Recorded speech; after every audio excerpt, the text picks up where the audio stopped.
Hey Coven, welcome back to the Heathen Hedge Witch. I'm Runa Strong, and this is my channel where I like to talk about all sorts of different things under the big spiritual umbrella. Today we're talking about something that's a little witchy, a little pagan, a little bit of everything really. I'm going to throw it in the virtual grimoire because it is very much a high research heavy video. Get your notebooks out, you might want to take some notes on this. Our reference material here is The Psychic Witch from Mat Auryn. I love this book, and the chapter that we're going to be reflecting on specifically is all about the three souls. Now, this whole topic is probably going to be a little mini-series within the virtual grimoire. I might give it its own playlist just so that way you can kind of catch up if you're here in the future from when I'm posting it now in 2022. Hi, welcome to the Coven. Glad you're here. I'm probably still making videos, so feel free to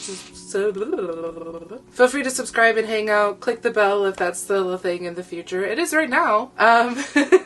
And yeah, let's talk about the basics behind the three souls, what they really are, because I'm realizing that not that many people actually have heard about them before. And honestly, it's probably the longest known piece of my personal spiritual path that has survived this far, even longer than working with the elements. I really align with the idea of the three souls. When I was younger, I saw it more as like body, mind, spirit, but now I'm realizing that it's more higher self, middle self, lower self, and that's how I'm going to be referring to them today.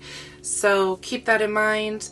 You might already sort of have an idea about this practice and you just haven't put this terminology to it before. That's totally valid. Your practice is still valid even if this doesn't align for you at all. If you believe we all have one soul or no souls, that would be really weird. I don't think no souls is a thing. I personally don't align to that. So it's fine though, right? Like my path doesn't have to be the same exact as your path. It's all still valid. And I just want to put that out before we deep dive into this topic. It's a really juicy one. I'm so excited you're here. Let's just get into it already. Let's talk about it, okay? As always, I've got my notebook here, so I will be looking down on occasion to make sure I don't miss any of the points that I wanted to make sure I talk about. I will probably, well, I might script some things in the future, but as for now, these kind of videos are not scripted. If it is scripted, it will be probably obvious that like I'm acting or something, but for right now, no script, just notes. So first thing that we're going to do is we're going to talk about the lower self, because I feel like that's what most people are in tune with. It is your physical form. It is the primal energy. It is the part of you that wants to go hunting, that really wants to punch Karen in the face when she's being a dick to you at work. It's the part of you that wants to have sex. It's the part of you that is a little bit prideful and ego. It is also the part of you where your gut instinct comes from. And that is because your gut instinct is usually ancestor information. From what I'm understanding anyway on my own path. That is a personal gnosis little tidbit there, but I do find that to be true for myself. From my understanding, the lower self is also sort of aligned with the root, solar plexus, and sacral chakras within the body if you follow the chakra system. The book also references something referred to as the three cauldrons, which I thought was a really fun way to refer to it. My little So Mote It Be bookmark. Hopefully I'll have these on the shop for people soon. I'm testing little designs of how I want to do them, but they're written in runes and they're fun. But see, it even uses the world tree for all of my Norse pagans. It uses the world tree as an example for the higher, lower, and middle selves as well. Based on my research on this topic, the lower self is very much the primal energy. It is the part of you that is connected to your ancestors, and later we will talk about the pact that our souls make before we are born, and we will also talk about what happens when we die. But for right now, we're just talking about the souls themselves and what exactly they bring to us. It's a big topic. We're going to try to organize it. I took a while to make this video because I was going to try to cram it all into one video. If I did that, it would probably be like a 3-hour video and nobody would watch that. So we're making it in segments so you can come back. This is segment 1. I feel like I've said that already. I've had a lot of caffeine today. It's going to be a crazy high energy video. Like I said, get your notebooks out because I'm going to be a little bit rambly. But rambling good information. I find this stuff so interesting.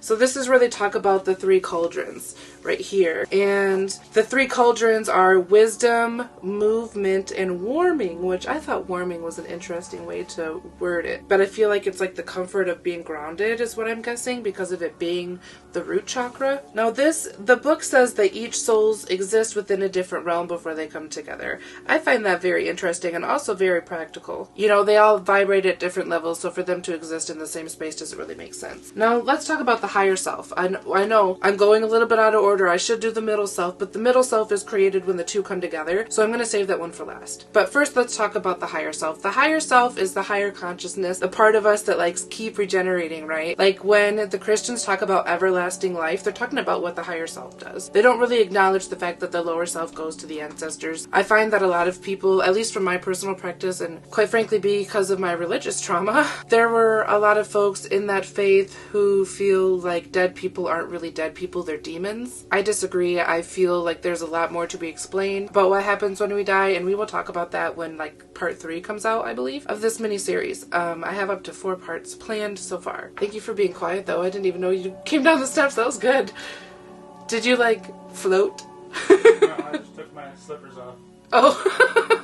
We were talking about the higher self. The higher self is the reason behind why so many people remember being Cleopatra or Marilyn Monroe or something along those lines, because the higher self, I'll talk about this a little bit right now just to kind of give you an idea of how it is created again. But the higher self, when we die, it kind of splits off into what my mom likes to refer to as stardust. I don't really know the technical term for it. I don't really think there is one yet, but I think stardust is a pretty cool way to explain it. And then when a new middle soul is created, when a lower and higher soul make a pact, new stardust forms. And so you can have bits and pieces from various different iconic or crazy lives that you're taking information from those lives to become the inner knowing of that higher consciousness for the new soul, right? It's a big topic. I tried to warn you guys. We'll talk about that more in depth in part 3, but basically that gives you the idea of what the higher soul really is. It is magical stardust. It is the everlasting energy that lives within us. It is the breath of Odin that gave us life, for all of my fellow Norse pagans out there. It is the wisdom that comes with the third eye. I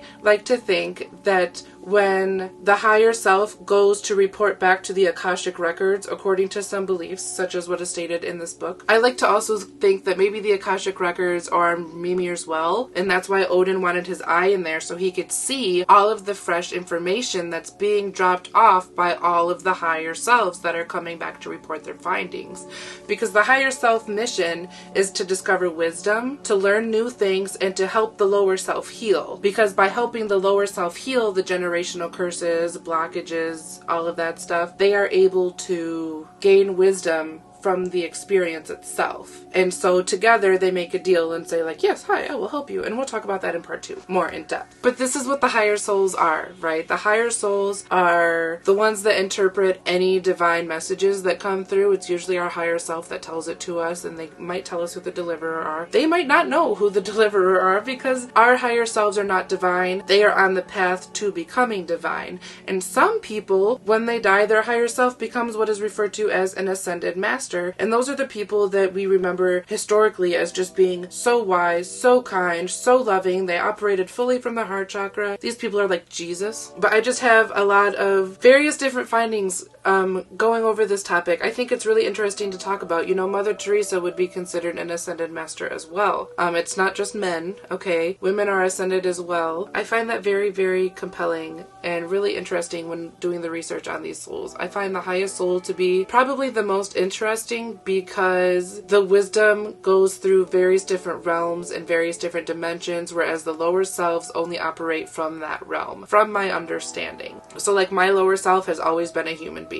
My lower self has always been on planet Earth. And I think my lower self has been here like 3 times. My higher self has been around 17 different times and 3 times as a human. I don't know if it was with the same lower self or not. I don't really think so. I feel like we make new pacts with new energies every time. That's just, again, personal gnosis. Just a theory. Please drop your own theories in the comments. And remember to be kind. This is just an open discussion on a theory. This isn't, you know, it is a big part of my practice, so be polite because this is, you know, what people truly believe in their faith. But it is also, you know, everything is really just theory. Nobody really knows for sure, but I truly believe it. It makes the most sense to me when I think about it, when I meditate on it, when I try to connect to it on an emotional level. I really feel like it makes sense. The middle self is a lot of fun to talk about too, because the middle self is the part of us that is brand new, wants to learn everything. The middle self is the center of the body. Obviously, it's the middle. It encompasses the the heart and throat chakras. The higher self is for the third eye and the crown. Sometimes the middle self will tap into the third eye a little bit. They kind of share that chakra point, I'm discovering on my own, but maybe my middle self is just learning to be intuitive because of who my higher self has parts of in it. Does that make sense?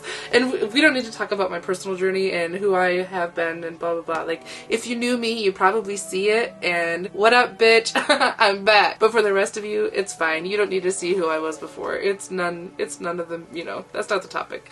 The middle self is very interesting because the middle self purpose is simply just here to witness. So when you hear all of like the spiritual gurus and leaders and YouTubers talking about like, we are not our thoughts, we are the witnesser of our thoughts, because they are operating from the middle self, right? They are there seeing and observing and witnessing and experiencing, and they are just like, wow, this is great. And that's awesome. That's a great mentality to have. I'm not shitting on it, okay? I'm just saying that they operate from the middle self because they are pretty grounded. They're in the middle zone. That's a pretty healthy spot to be. I operate from the higher self a lot as a hedge witch because I'm constantly intuitively reading people, situations, entities around. Like I just do that. It's just how I naturally am. Not everybody is like that. Some people are very lower self. A lot of those people are very, they can be a little bit aggressive sometimes or very competitive because the lower self is a lot of times where the ego lives, which is funny because a lot of people say when you have an ego, you have a big head, but really it's like you got small dick energy, you know what I mean? It's down here.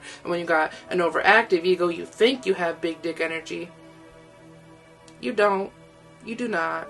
Sorry to burst your bubble, but you don't. One other thing that I would like to mention is, how do we connect to our higher and lower selves? If we do just operate on the middle self, if we are mostly lower self, how do I connect to that other side of myself? Because it's still a part of you. It's not like challenging, like reaching out to a deity or a long lost ancestor or something. It's a part of you. It's already there. It's already connecting to you and communicating with you. There just might be a blockage between some communications, right? And usually those blockages are the things that we need to heal because it's a part of the pact that we made to begin with. So keep that in mind. If you are like, oh, I don't think I have a higher self, maybe you are blocked from your higher self. Maybe your intuition isn't tapping in because you're blocked from it. You need to really be able to open the mind of your third self to create the connection from all three. Does that make sense? I hope it does. It kind of works like water. Intuition and energy works like water. It takes up the space in which it is given. So if you only give your intuition a little cup, that's all you're going to get is a little cup full of intuition. If you give it a bucket, well, hey, you've got a bucket of intuition. If you open up your whole body to intuition, baby, you're flowing and you're going to be open to a lot of different things. But removing that blockage can be very, very challenging for some people depending on what they went through in their past lives, depending on what their ancestors went through,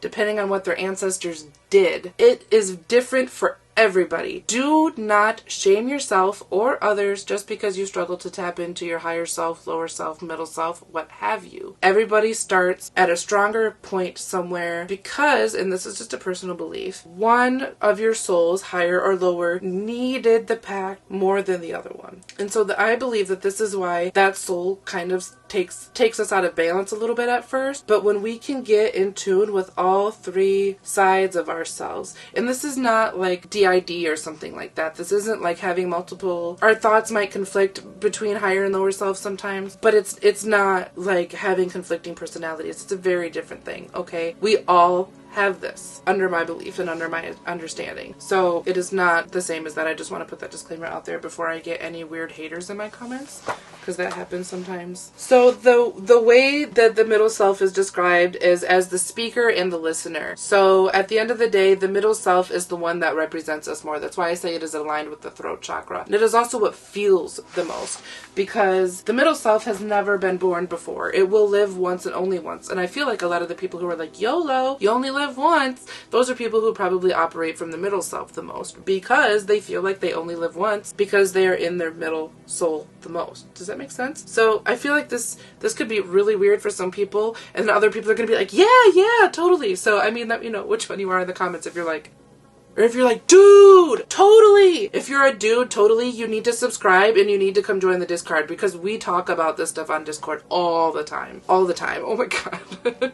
So definitely come hang out with us over there. But Anyways, yes, I find this very interesting. I will definitely do more videos about this topic. I don't want to overwhelm you guys with too much information. If you are brand new to this topic, buckle up. It's a fun rabbit hole to dive into. The next update on this topic, it won't be the next video. I don't want to do too many like right in a row of the same thing, or my brain will get bored. But I really feel like this one's going to be a lot of fun. The next one we're going to talk a lot about the pact that we make to come, and then the one after that will be death, and then we're going to talk more about like past life work and all of that stuff in regards to the three souls. It's going to be a lot of fun. I really enjoy this topic. I hope you do too. If you have other things to talk about in regards to this topic, please drop it in the comments below. I'm so glad I finally made this video. It took me a while to figure out how to make this video because I could, like I said, I could easily talk about it for way too long.